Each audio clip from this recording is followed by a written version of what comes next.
সে যদি এত বড় একটা জঘন্য কাজ করে থাকে, এবং সে ভিডিওতে বলেছে যে পলাশ সাহা নাকি বাচ্চা খুব পছন্দ করতেন, বাচ্চা যদি পছন্দ করতেন তাহলে তুমি এই কাজ করেছো কেন? বাচ্চা নেওয়ার মতো যথেষ্ট বয়স তো তোমার হয়েছে। শাশুড়ি মা যেদিন থেকে জানতে পারছে যে আমি এইচএসসি পরীক্ষার আগে বাচ্চা নিতে বা এই প্ল্যানিং করতে ইচ্ছুক, চোখের সামনে সুন্দর একটি সাজানো গোছানো জীবন শেষ হয়ে গেল। মায়ের অবিচারে প্রতিবাদ করতে না পারায় জীবন গেছে পলাশের। ঠিক এমনটাই দাবি ছিল পলাশের স্ত্রী সুস্মিতার। তিনি বলেছিলেন তিনি তো কোনো দোষ করেনি, যেটা পলাশও জানত।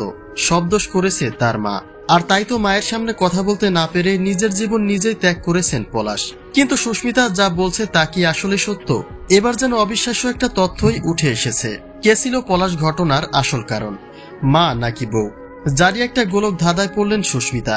সবশেষে জানা গেল নিজের পেটের সন্তান নিজেই নষ্ট করেছেন সুস্মিতা। তাহলে কেন তিনি এমনটা করলেন? তার বিস্তারিত সকল তথ্য জানতে পুরো ভিডিওটি দেখে সঙ্গে থাকুন। পলাশের গল্পে সুস্মিতা ভিকটিম এবং তার মা অপরাধী, এমনটাই ধারণা নেটিজেনদের। কিন্তু সে বিষয়টি আসলে ঠিক কতটা সত্য? পলাশের মা যে দুষ্ট চরিত্রের মানুষ ছিলেন সেটা তার প্রতিবেশীরাও স্বীকার করেছেন। কিন্তু তাই বলে কি সন্তানের জীবন নাশের কারণ কোনো মা হতে পারে? এই গল্পে সুস্মিতা কি এতটাই নির্দোষ? তাহলে পলাশ কেন অভিমানী লিখিত স্টেটমেন্টে এমন কথা বললেন যে কাউকে ভালো রাখতে পারলাম না, বউ যেন সব স্বর্ণ নিয়ে যায় আর ভালো থাকে?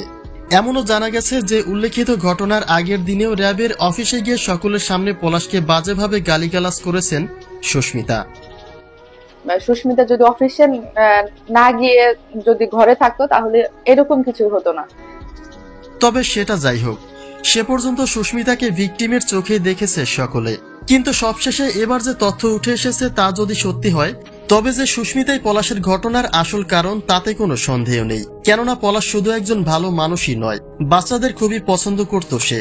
এত বড় চাকরি করলেও বাচ্চাদের সঙ্গে সে এমন হাসি খুশি আচরণ করত যেন সেও এক বাচ্চা, যে কারণে পলাশের মা সুস্মিতাকে বাচ্চা নিতে বলেছিলেন। কিন্তু শেষ পর্যন্ত জানা গেল সেই বাচ্চাই নষ্ট করে ফেলেছেন সুস্মিতা। তিনি চেয়েছেন সবার আগে তার ক্যারিয়ার। নিত্যদিনের দ্বন্দ্ব ফাসাদের কোনো ঘটনাকেই স্যাক্রিফাইস সেও করেনি, যাতে করে প্রাণ গেছে পলাশের। ভিউয়ার্স, পলাশ ঘটনার পেছনে সুস্মিতার প্রতি যে অভিযোগ তোলা হয়েছে সে বিষয়টিকে আপনি কিভাবে দেখছেন জানিয়ে দিন কমেন্ট বক্সে।